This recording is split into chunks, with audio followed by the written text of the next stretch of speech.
Hello and welcome to my channel. Today I'm going to be doing a book review on Stephen King's The Gunslinger. Now this is the first book in the 7-book Dark Tower series, and it's a unique combination of fantasy and western. When Stephen King wrote this series, he pretty much intended it to be the center of his entire fictional universe.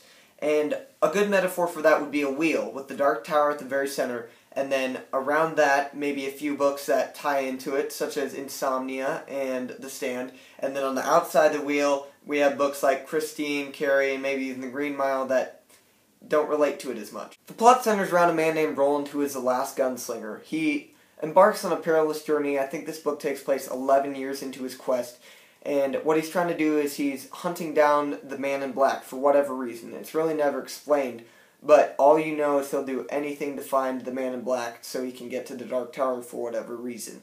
Now, on the way, throughout this book, you read about him visiting a town called Tull. He befriends a little boy named Jake, and he encounters oracles, demons, and mutants. Even though Roland's not really a likable character, you get to learn a lot about him. There's a lot of character development and flashbacks in the desperate situations he finds himself in. As far as the writing style goes, the pacing was very good, it was very descriptive, and the action sequences were awesome. The only real complaint I have about this book is that it almost seems like it was written by somebody else. It was written by a young Stephen King, and his writing style was less mature, so that really made for some confusing moments. I had to reread paragraphs and backtrack, and it was really annoying. I know I'm not the only person who's experienced this problem, but just as I was reading, some of the things he described made no sense whatsoever. But by the end of the book, I got the overall gist. The book was confusing at times, and the genre is definitely not for everybody, but if you read this book and didn't like it, I don't think you should judge the entire series based on this 300-page book.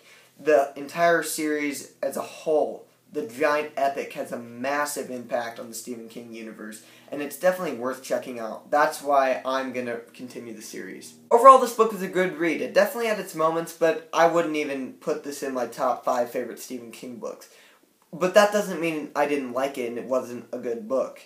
Not at all. I would think I'd rate this 8 out of 10, maybe?